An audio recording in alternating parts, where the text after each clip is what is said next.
Hello friends, welcome back to my channel.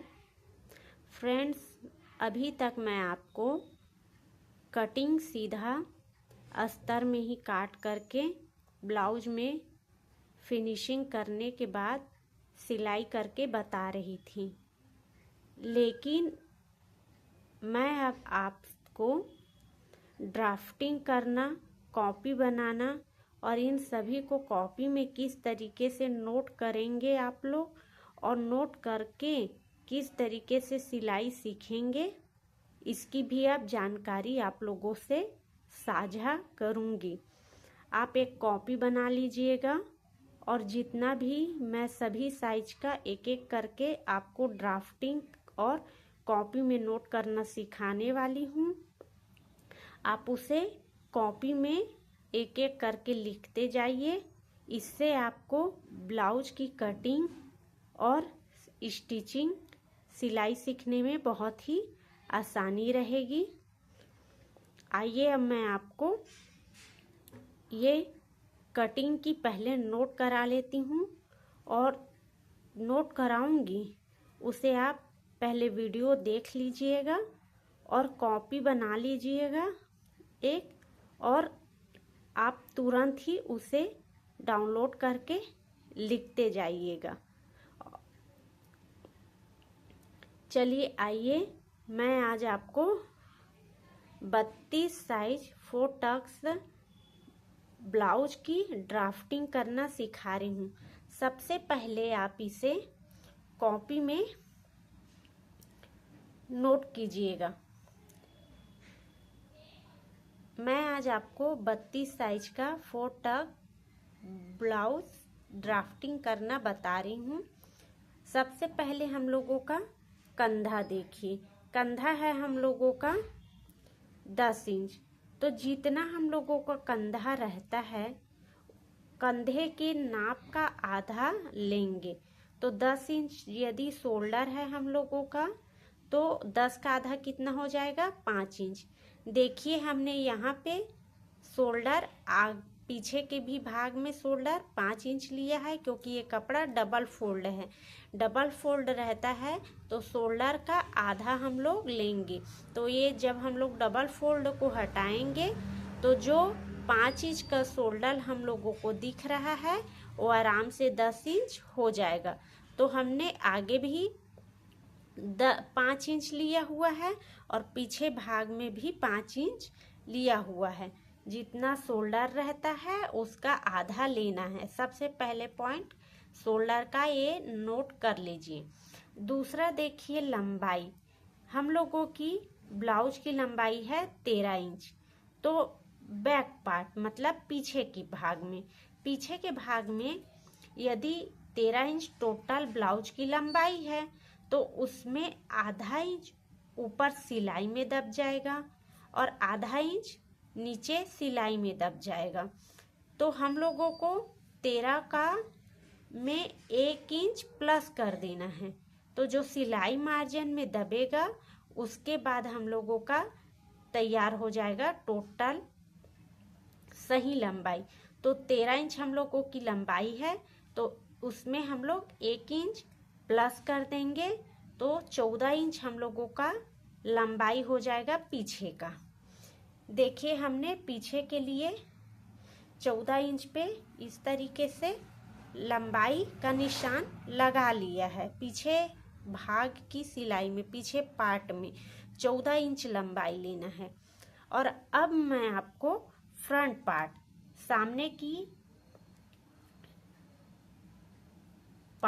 सामने के भाग के बारे में बता रही हूँ कि लंबाई कैसे लेना है। देखिए, जब हम लोग 13 इंच हम लोगों का ब्लाउज है और उसमें 1 इंच ऊपर दब जाएगा सिलाई में, 1 इंच नीचे दबेगा सिलाई में और 1 इंच टक्स में दबेगा। 1 इंच टक्स मतलब यहाँ पे जब हम लोग सिलाई करेंगे तो 1 इंच यहाँ दबेगा।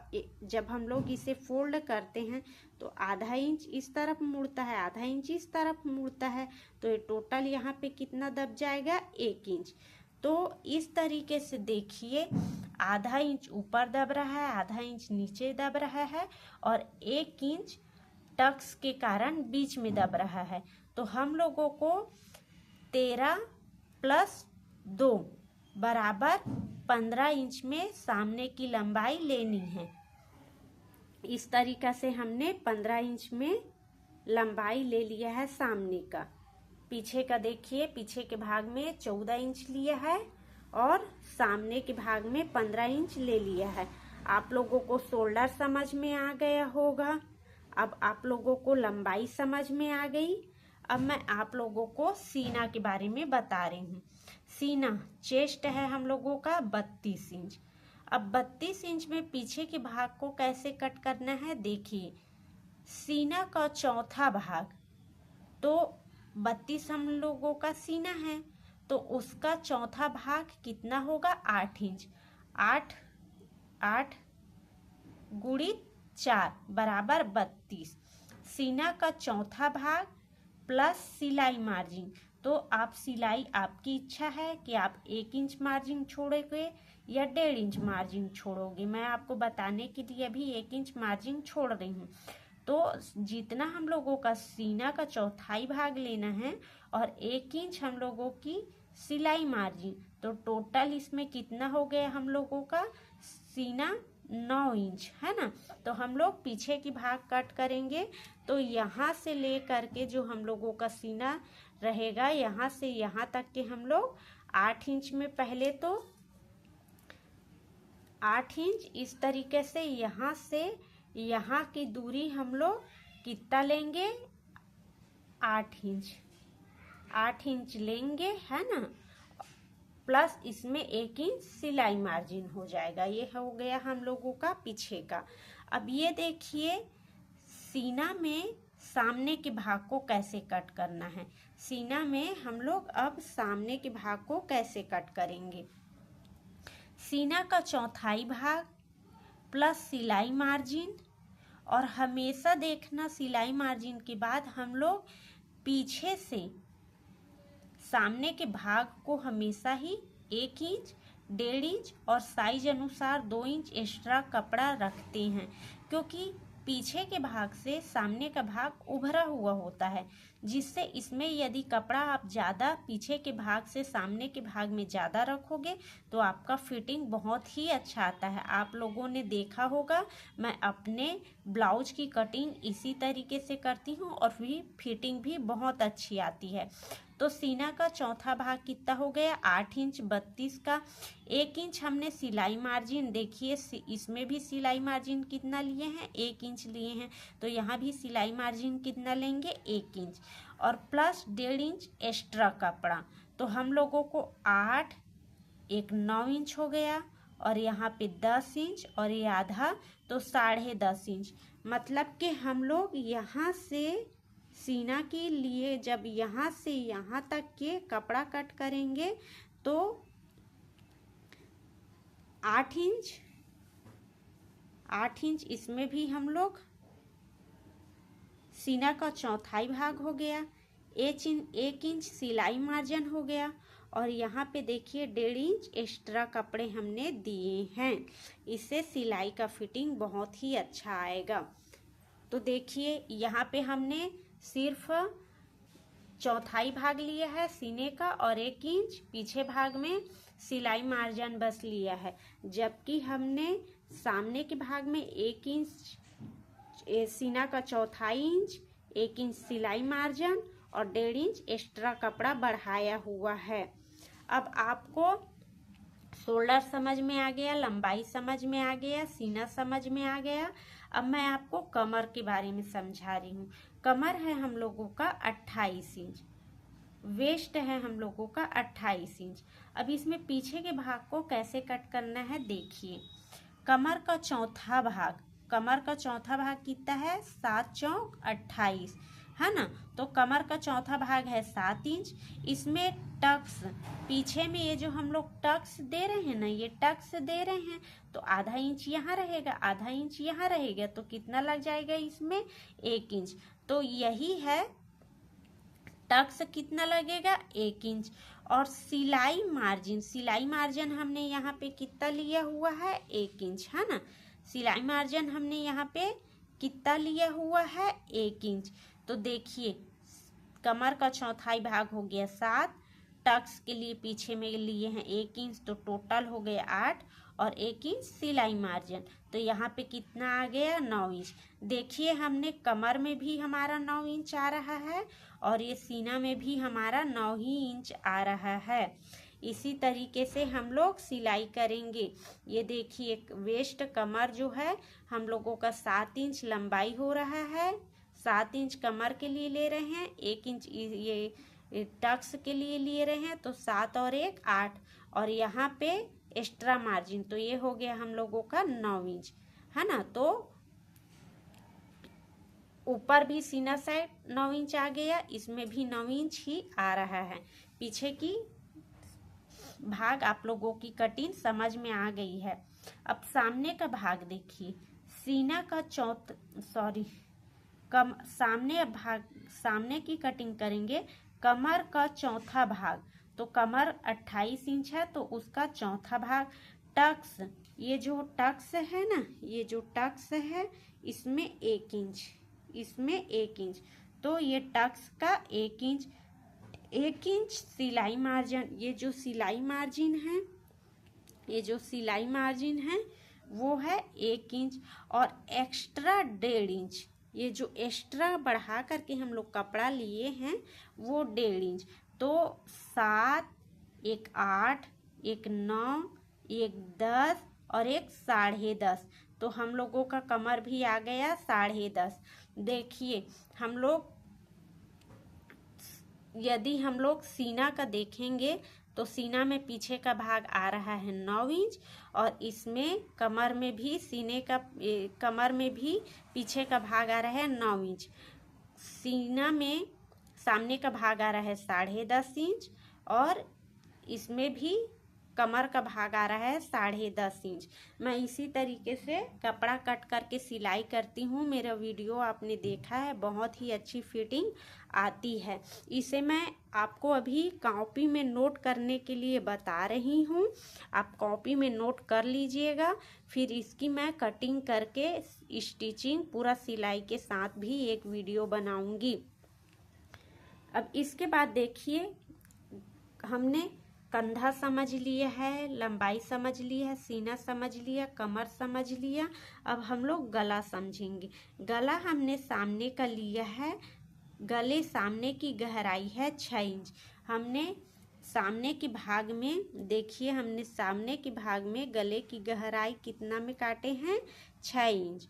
और यहीं पे गला का पीछे भाग जो हम लोग कटिंग करेंगे 9.5 इंच पे। देखिए हमने पीछे में जो गले का गहराई कट करेंगे वो है 9.5 इंच पे। इसके बाद आर्म होल, आर्म होल में पीछे में 1.5 इंच, पीछे के आर्म होल में 1.5 इंच में हम लोग गोलाई करते हैं।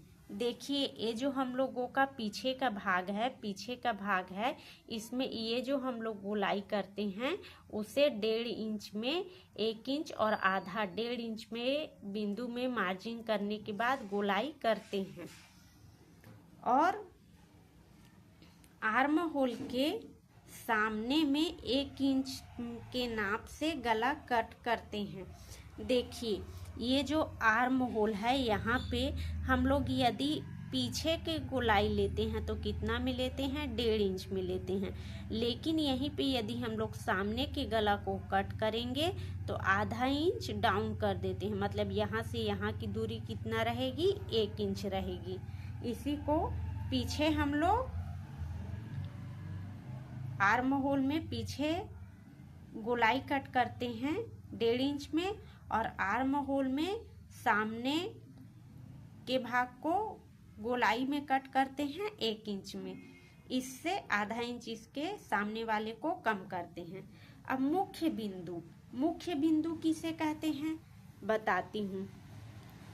ये जो शोल्डर से लेकर के, ये जो शोल्डर से लेकर के ये हम लोगों का मेन टक्स, जहाँ से हम लोग यहाँ से जहाँ से हम लोग टक्स के लिए निशान लगाते हैं, ये जो मेन हम लोगों का बस्ट पॉइंट इसे ही मुख्य बिंदु कहते हैं। तो यहाँ से लेकर के, ये मुख्य बिंदु से लेकर के ये शोल्डर तक के कितना दूरी में रहेगा, 9.5 इंच में रहेगा, है ना।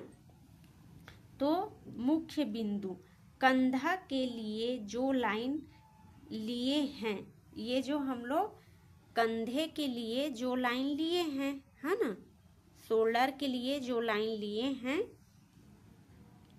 वहीं से टेप को रख कर 9.5 इंच पर एक निशान लगा लेंगे।